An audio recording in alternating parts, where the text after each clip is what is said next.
नमस्कार, आप देख रहे हैं सांस्कृतिक राजधानी न्यूज और आपके साथ मैं हूं प्रियंका। आइए बढ़ते हैं खबरों की ओर। खबरों में बात करते हैं धनबाद की, जहां रविवार को कांग्रेस के राष्ट्रीय प्रवक्ता ज्योति कुमार सिंह धनबाद में राहुल गांधी की भारत जोड़ो न्याय यात्रा से जुड़ी जानकारी देने मीडिया से मुखातिब हुए। उन्होंने बताया कि राहुल के कार्यक्रम से भाजपा में बेचैनी है। 2 से 3 फरवरी को पाकुड़ से राहुल गांधी झारखंड में प्रवेश करेंगे। दुमका, जामताड़ा, देवघर और दूसरे चरण में धनबाद आगमन होगा। उन्होंने कहा कि झारखंड में सीट शेयरिंग में कोई समस्या नहीं है। नीतीश के द्वारा संयोजक पद को अस्वीकार किए जाने को लेकर कहा कि इंडिया गठबंधन में नेतृत्व को लेकर और पीएम पद को लेकर कोई कंट्रोवर्सी नहीं है। भाजपा पर निशाना साधते हुए कहा कि आज देश की स्थिति बेहाल है।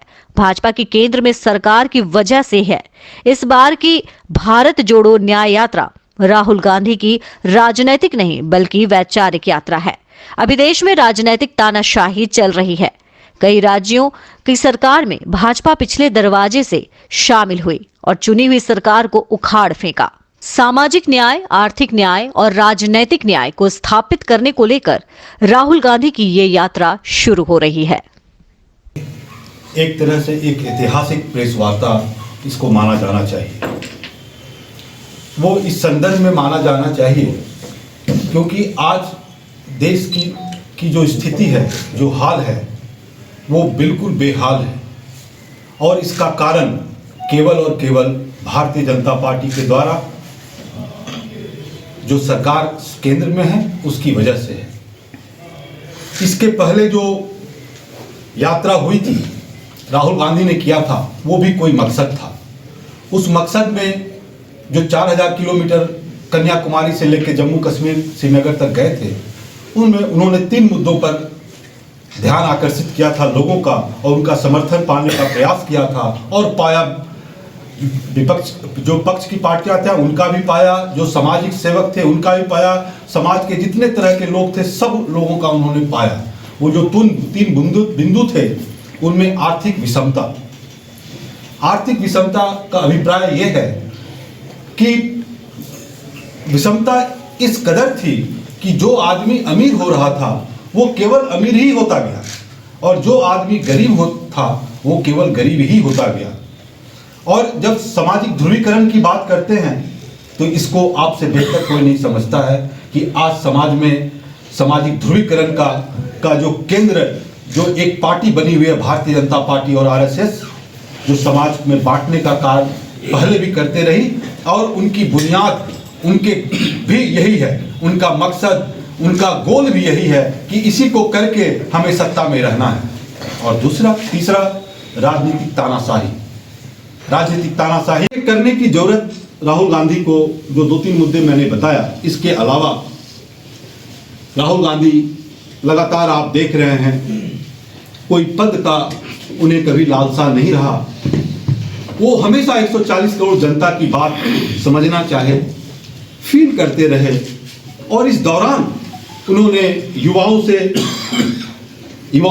से मुलाकात करते रहे, चाहे वो युवा कारपेंटर का काम कर रहा है, चाहे वो मैकेनिक का काम कर रहा है, चाहे वो युवा कैटरिंग का काम कर रहा है, शेफ का काम कर रहा है। उन्होंने कभी ये नहीं देखा कि मैं राहुल गांधी हूं, मैं मेंबर ऑफ पार्लियामेंट रहा हूं, मेरे पिताजी प्रधानमंत्री थे तो मैं इन लोगों से नहीं मिलूंगा। वो सबके घर गए, सबके दुकान गए, उनकी प्रॉब्लम को समझना चाहा और वहां देखा, कुली से मिले वो स्टेशन पर जाकर और उनसे भी पूछा। तो जब वो कुछ खुलासे जब आए कि ग्रेजुएट लोग, जो ग्रेजुएट हैं, जो इंजीनियरिंग किए हैं, आईटीआई किए, उनको भी कुली का काम करना पड़ रहा है, तो क्यों ऐसी स्थिति है भाई? तो इस बात को उन्होंने समझना चाहा। जब वो समझे, जब वो पार्लियामेंट में आए उसकी बात उठाने के लिए, इससे पहले कि मैं बताऊं कि इसी सरकार, मोदी सरकार के मंत्री, उनके मंत्री रामेश्वर तेलीजी, मिनिस्टर ऑफ स्टेट, जो पार्लियामेंट में CMIE, centre for monitoring Indian economic के एजेंसी के तहत उन्होंने एक आंकड़ा दिया बेरोजगारी और रोजगारी की, और वो मेरा नहीं है, ये उनके मंत्री रामेश्वर तेलीजी का है और जो कि वो लेबर एंड एम्प्लॉयमेंट मिनिस्टर है तेली साहब। उन्होंने बताया कि 7.09% से बढ़कर 10.09% और 6.2% से बढ़कर 10.82% बेरोजगारी का हाल रूरल एंड अर्बन में है। ये मैं नहीं बता रहा, ये उनके ही मंत्री पार्लियामेंट में CMIE के रिपोर्ट के हिसाब से उन्होंने बताया। जब राहुल गांधी जब बात करते हैं बेरोजगारी की, जब बात करते हैं सिक्योरिटीज की, जब सेंध लग गया अभी पार्लियामेंट में, नए पार्लियामेंट में, आपने क्या किया? सरकार ने, ट्रेजरी बैंक ने क्या किया? आपने 140 150 पार्लियामेंटेरियन को आप निकाल दिए। और निकालने के पीछे उनकी मंशा देखिए, आप उनकी मंशा देखिए कि आपने 146 सांसदों को निकाल दिया। और उनकी मंशा क्या थी कि 18 कानून इस देश का आपने पास कर दिया बिना चर्चा का। ये कौन सा प्रजातंत्र है भाई? इस प्रजातंत्र में पक्ष और विपक्ष, किसी बिल पर चर्चा होती है और चर्चा को, इसके पहले तो आप ऑर्डिनेंस से आप पास कर देते थे, फार्मर्स बिल इसका परिणाम था। लेकिन क्या हुआ इसका? आपने तो पास कर दिया था, फिर आपको वापस लेना पड़ गया। ये 18 बिल इन 146 सांसदों को निकालकर बिना चर्चा किए इन्हें पास किया। ये शीतकालीन सत्र में, ये पूरे हमारे डेमोक्रेटिक प्रोसेस में ये एक ऐतिहासिक इन्होंने ऐसा काम किया। और इतना ही इन्होंने नहीं किया, हमारे शून्यकाल में जो क्वेश्चन होते उनको भी इन्होंने हटा दिया। लोकसभा में 163 क्वेश्चन, राज्यसभा में 194 क्वेश्चन सवाल, और प्रश्न सूची से ही हटा दिया।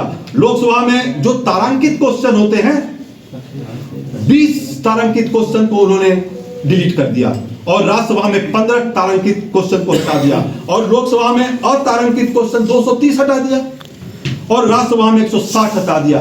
आप बताएं वो सवाल किसके होते हैं? क्या किसी पार्लियामेंट और पार्लियामेंटेरियन के घर की बात होती है? वो तो जहां से रिप्रेजेंट करते हैं उनका वो सवाल होता है। आप उनके सारे सवालों को, तो ये जो सरकार है, ये सरकार जन विरोधी सरकार है, तानाशाह सरकार है, जिसको जन कल्याण से मतलब नहीं है, युवाओं से मतलब नहीं है। उसके बाद इनकी जो समस्याएं, जब हम बात करते हैं कॉन्स्टिट्यूशनल क्राइसिस की, तो this is also part of one example I have given you, the constitutional crisis का, where they have all removed all 146 member of parliament. This is also one example of the parliamentary crisis. Democracy, इस democracy में आप बताइए, जब हम parliamentary crisis की जब बात करते हैं, आप बताएं, हम JPC की बात करते हैं, आपने राहुल गांधी को निकाल दिया पार्लियामेंट से। राहुल गांधी सबसे पॉपुलर लीडर है, पॉपुलिस्ट लीडर है, युवाओं में, किसानों में, महिलाओं में। अब उनकी आवाज को उठाने नहीं देना चाहते। आपसे सिक्योरिटीज की बात की गई पार्लियामेंट में, आपने 146 सांसद को निकाल दिया। आप पार्लियामेंट का इनॉग्रेशन करते हैं और एक ट्राइबल देश के राष्ट्रपति, प्रथम महिला जो एजुकेटेड भी हैं, जिनका सोशल वर्क में इतने काम हैं कि जिसकी गिनती नहीं की जा सकती है, आपने उनको इन्विटेशन नहीं दिया। किसी भी पार्लियामेंट का जो प्रथम आदमी, जो प्रमुख होता है, वो राष्ट्रपति, सेकंड नंबर पर वाइस प्रेसिडेंट होते हैं, थर्ड नंबर पर प्रधानमंत्री आते हैं। आपने ऊपर सबको छोड़ दिया। तो ये तानाशाही क्यों, किस लिए? आप ट्राइबल महिला आप देख नहीं सकते उनको?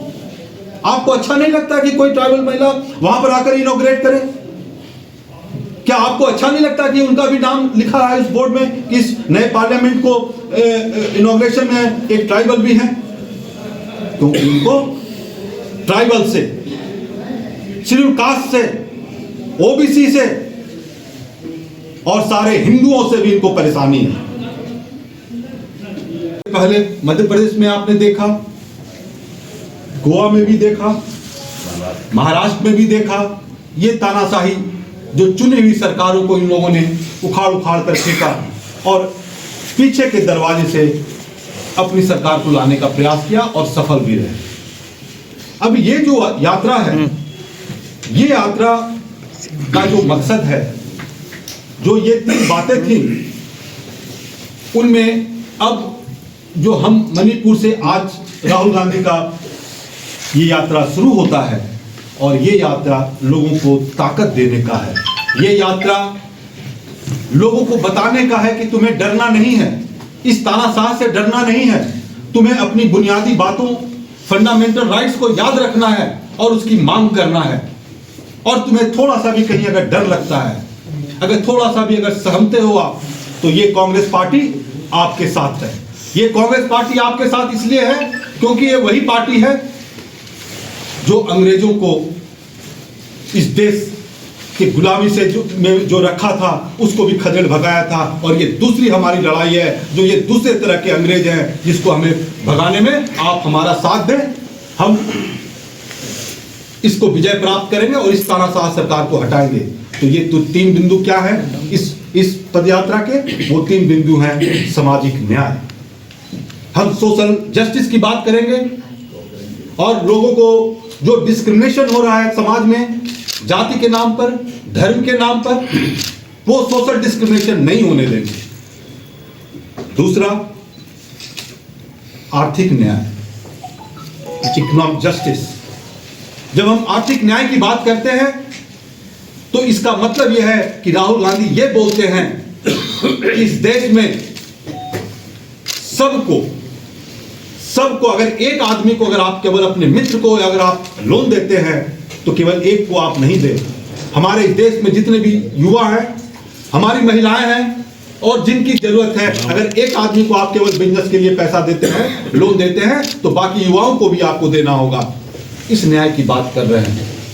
और तीसरा जो हम बात कर रहे हैं राजनीतिक न्याय की। जब हम राजनीतिक न्याय की बात करते हैं तो इस पॉलिटिकल सिस्टम में, इस सोशल सिस्टम में राजनीतिक न्याय इसलिए जरूरी है कि अगर आप नहीं होंगे, अगर आप राजनीतिक न्याय नहीं कर पाएंगे, तो आप भागीदारी सबका कैसे फिक्स करेंगे?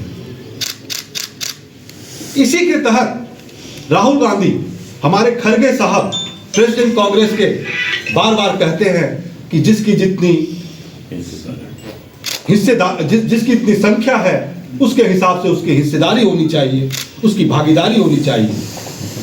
तो इन 3 बिंदुओं को लेकर आज मणिपुर से ये निकलेंगे, और जब ये निकलेंगे तो मुंबई में इसका समापन होगा, और ये 6713 किलोमीटर चलेंगे। इसमें 15 स्टेट्स कवर करेंगे, 110 डिस्ट्रिक्ट कवर करेंगे, 66 दिन लगेंगे इसको कवर करने में, और 100 लोकसभा और 337 विधानसभा भी करने का अनुमान है। इसके तहत 11 तारीख को रांची में हमारे जनरल सेक्रेटरी इंचार्ज झारखंड के गुलाम अहमद मीर साहब, प्रदेश के अध्यक्ष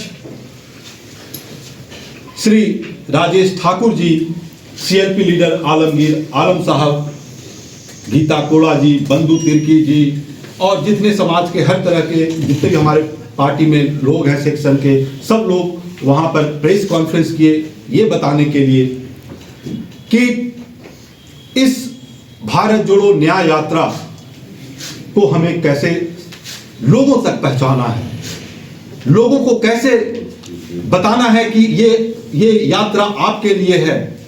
तो उन लोगों ने, उस एक्सटेंडेड वर्किंग कमेटी में ने सारे लोग काफी उत्साह दिखाया और विश्वास दिलाया लीडरशिप को, और बताया, वो ये विश्वास दिलाया कि जो उनको फीडबैक है गांव से, मोहल्ले से, ब्लॉक से, वार्ड से, कि लोग कांग्रेस पार्टी को, इंडिया गठबंधन को सरकार में, सेंटर में देखना चाहती है, इसलिए इस यात्रा में ज्यादा से ज्यादा वो भाग लेना चाहती है, वो खुद तत्पर है। तो अब उनकी तत्परता, हमारे कांग्रेस, झारखंड कांग्रेस कमेटी कैसे उनकी तत्परता, उनकी इस इच्छा को पूरा करे, इसकी विस्तार मीटिंग हुई। अब अपने देवघर शहर में पहली बार आरआर मोटर्स लेकर आया है पिकअप एंड ड्रॉप की सुविधा।